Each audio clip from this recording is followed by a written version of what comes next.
네, 여러분 오늘 정규전 뉴스 잘 보고 계신지 모르겠습니다. 아까 버핏의 그 프리시전이라고 하는 미국 그 정밀 기계업체 인수에 대해서 얘기했습니다만, 버핏의 투자 수익률은 지난 50년 동안에 약 한 2, 3천 배 정도였습니다. 굉장한 거죠. 세계적으로 그런 사례가 잘 없는 정도입니다. 그런데 버핏은 원래 그 부친으로부터 상속을 받았는데, 우리나라 대한민국이 지난 70년 동안에 자산 가치의 증가, 총 GDP의 증가로 따지면 약 3만 배가 넘습니다. 그러니까 버핏보다 높습니다. 정주영, 이병철로 따지면 버핏은 어린애입니다. 그러니 한국인으로 자부심을 가지시기 바랍니다. 다른 나라에서는 버핏이 위대한 투자가인지는 몰라도 한국에서는 아닙니다. 한국에는 정주영, 이병철, 이건희 이런 분들이 기라성 같은 대투자가들이 있습니다. 그런 분들은 몇십만 배씩 되죠. 그 버핏은 아버지로부터 물려받았지만 정주영이나 이병철은 당대 또 자기가 일군 사업이지 않습니까? 그래서 게임이 다릅니다. 그러니까 버핏 좋아하는 좌빨들 흉내 내지 마시고 한국의 기업가들을 기억하시기 바랍니다. 오늘 제가 드릴 말씀이 이겁니다. 오늘 아침에 제가 저희 그 한국경제신문에 사설도 칼럼을, 정규제 칼럼도 썼습니다만, 칼럼 제목이 무지가 만들어낸 이런 큰 손실들입니다. 내용은 아마 혹시 그 칼럼을 보신 분도 있고, 또 제가 제 시간에 한 번, 두 번씩 뭐 얘기를 드리기도 합니다만은, 이렇습니다. 과거에 노무현 대통령 때 우리나라 중소기업, 대기업 합쳐서 약 500개 회사가 소위 키코, 넉인 넉아웃이라고 하는 환투기 상품에 투자했다가 무려 3조 원을 털어먹었습니다. 태산 LCD라든가 정말 벤처에서 몸을 일으켜서 세계적인 강자로 성장했던 이런 정말 좋은 회사들이 말하자면 키코 한 방에 허리가 그냥 동강이 나면서 무너져 내려앉았습니다. 3조 원이라는 그 재판이 아직도 끝나지도 않고 진행 중인 재판들도 있습니다.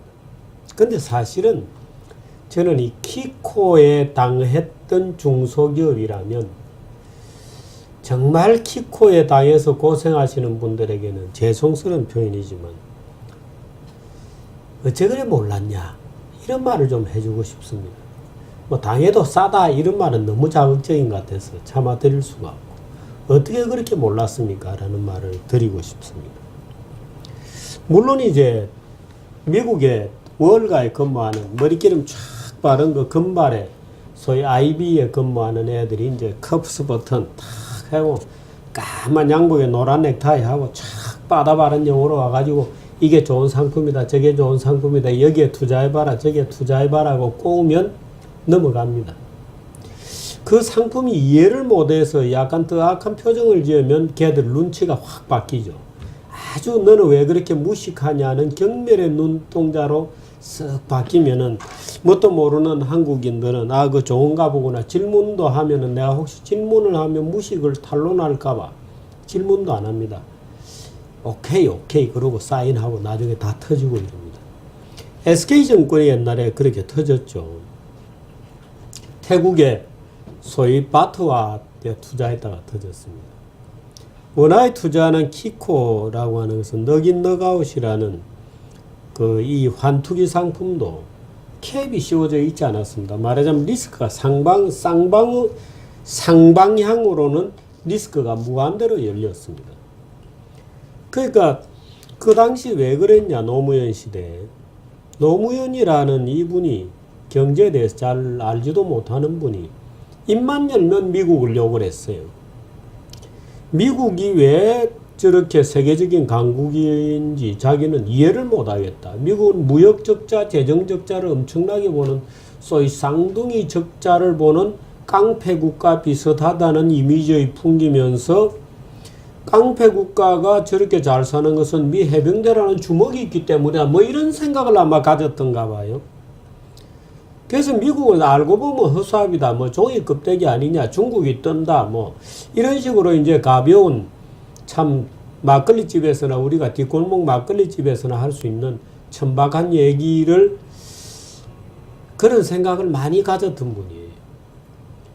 그래서 달러가 가치가 유지된다는 것은 있을 수가 없다라고 하는 분위기가 대통령에서부터 일반 뭐 경제연구소 그 당시에 연말이 되어서 만나서 뭐 연말이 돼서 내년도 경제전망과 관련된 전문가들끼리 만나보면 전부 달러는 간다는 거예요.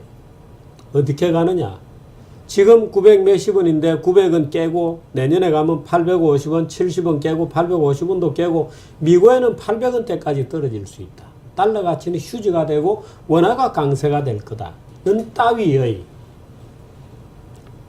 근데 불과 2, 3년 후에 2008년에 국제금융위기가 당했을 때 우리가 달러가 없어서 달러를 구하기 위해서 통화 스왑을 하고 그 지경이 난리가 터진 거죠. 그 달러 가치가 스윙하는 과정에서 500개 우리나라 중소기업과 대기업이 무려 3조 원을 완전히 털어먹은 겁니다. 한마디로 뭐냐? 무식해서 당한 겁니다. 무식해서 털어먹은. 왜? 키코라는 상품 구조를 보면 물론 환해지라는 것하고 장기적으로 달러 가치가 어떻게 움직일 거냐는 전망하고는 조금 성격이 다릅니다만은 달러가 결코 리바운드 하지 않을 거다.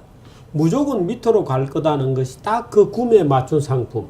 밑으로 가기만 가면 무조건 먹는, 그러나 위로 가면은 무한정으로 터지는 그런 설계가 되어 있던 상품에 그게 키코거든요. 그 중소기업들이 미친 듯이 거기에 달려들어서 처음에는 먹었죠. 그러니까 야 먹어진단 말이야.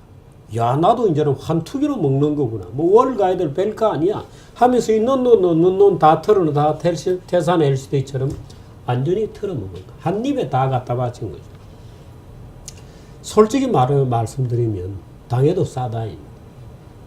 근데 문제는 그 기업들이 그냥 당했냐. 우리나라 금융기관들이 사실은 우리나라 금융위원회와 우리나라 금융감독원이 제대로 되어 있다면 그 금융기관들을 사기죄로 고발해야 됩니다. 그 금융기관들이 제조업하는 기업가들을 꼬셔가지고 그 엉터리 같은 상품에 베팅하도록 만드는 거죠. 몇 조를 날린 거예요. 지금 대우조선을 비롯해서 조선업체가 10조 원이 넘는 지금 적자를 보고 있거든요. 숨겨진 부실까지 다 합치면 얼마나 지금 손해를 보는지 모릅니다. 다 무엇 때문에 지금 녹았느냐? 해양구조물에 투자해서 녹았습니다. 해양구조물. 왜? 바다에 석유 파올린 해양구조물 있잖아요.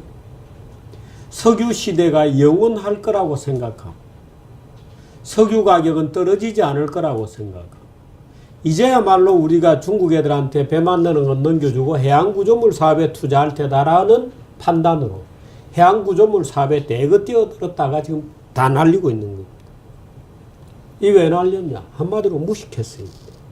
왜? 유가가 안 떨어질 거라고 생각했기 때문이거든요. 여러분 지금은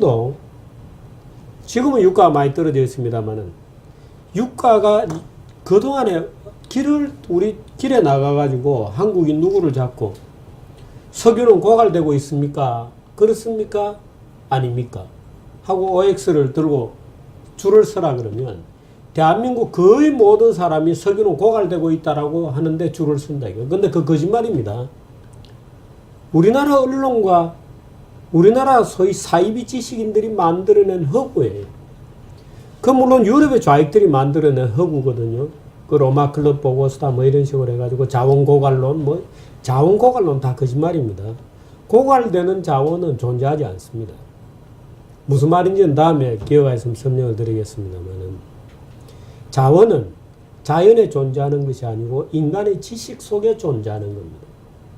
인간이 그것을 자원으로 쓰기로 하는 순간에 그게 자원이 되는 거지 자원이라고 이마박에 붙이고 있는 게 아니에요. 그냥 늘어져 있는 바닷가 모래를 우리는 반도체로 지금 쓰고 있는 겁니다.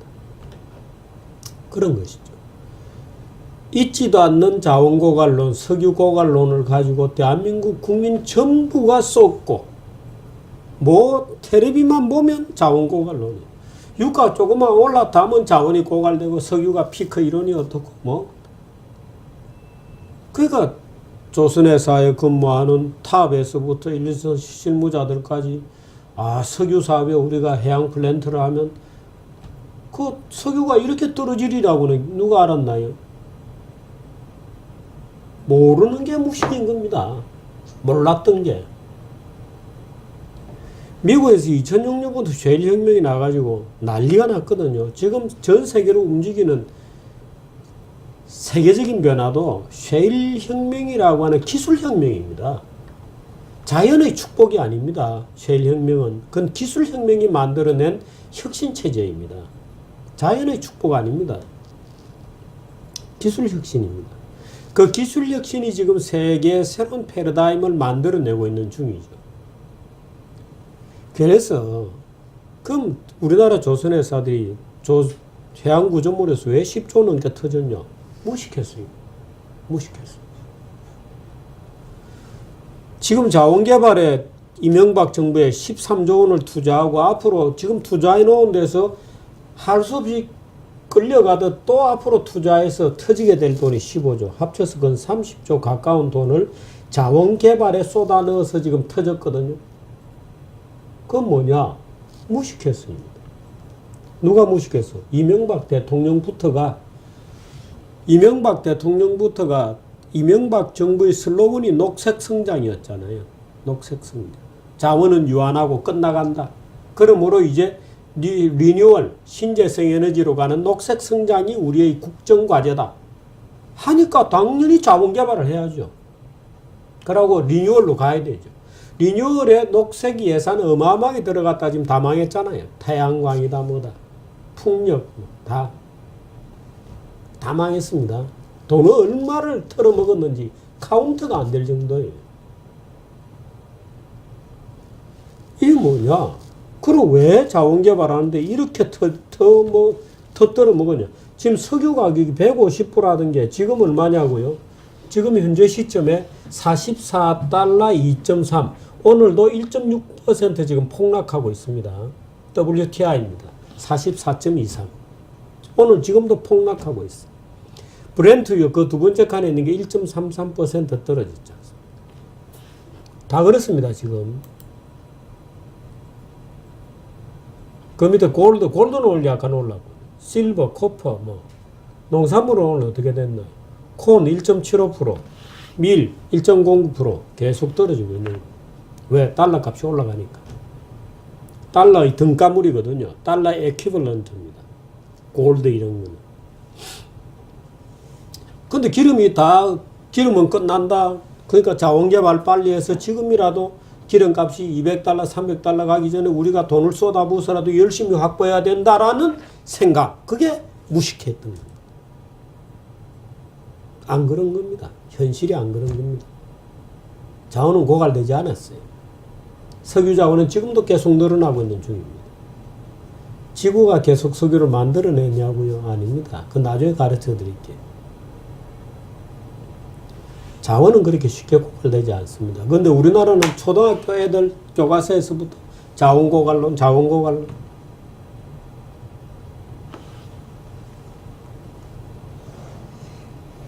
그것이 자원인지 아닌지는 사람이 만드는 겁니다. 하느님이 만드는 게 아니에요. 사람이 만드는 거예요. 게스키코, 대우조선, 무슨 자원개발 수십조 털어먹은 무슨 녹색 성장에 수조 원 털어먹은 거. 이 다 뭐냐? 무식해서 그런 거예요. 무식해서. 공부를 안 하니까. 무식해서. 그러고 좌빨 이상한 지식을 가진 사람들이 어릴 때부터 초등교과서부터 자원고갈.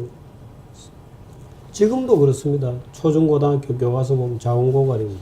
석유나 한정된 자원이다. 가르치고 있어요. 그 거짓말이거든요. 어떻게 해야 됩니까? 이 나라의 지력을?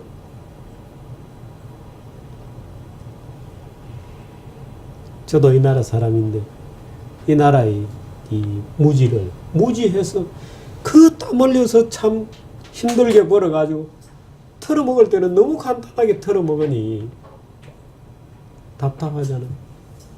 그 힘들어 벌어서 정말 열심히 해서 벌어가지고 노름방에 가서 털어먹듯이 털어먹으니 키코는 노름이잖아요. 노름으로 다 털어먹고 자원 투기 이런 것도 한국이 국제자원개발의 호구로 되어 있거든요. 그것도 털어먹고. 그렇게 힘들어 벌어가지고 노름판에다 갖다 버리는 지경이니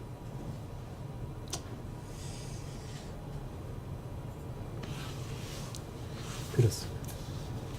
그러니까 근데 보십시오. 우리나라에 뭐 방송이 그렇게 많고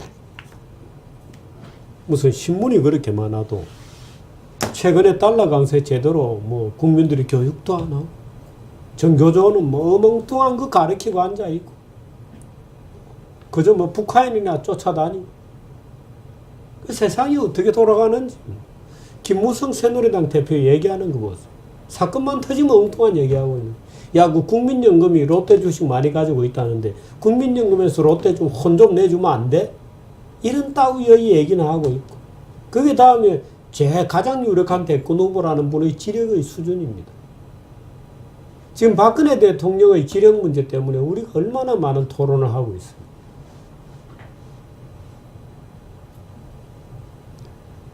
대한민국의 지력을 높입시다. 낯뜨거운 얘기입니다만은 지력을 높이기 위해서는 아시죠? 열심히 정규제 뉴스를 봅시다. 여기까지 하겠습니다. 고맙습니다.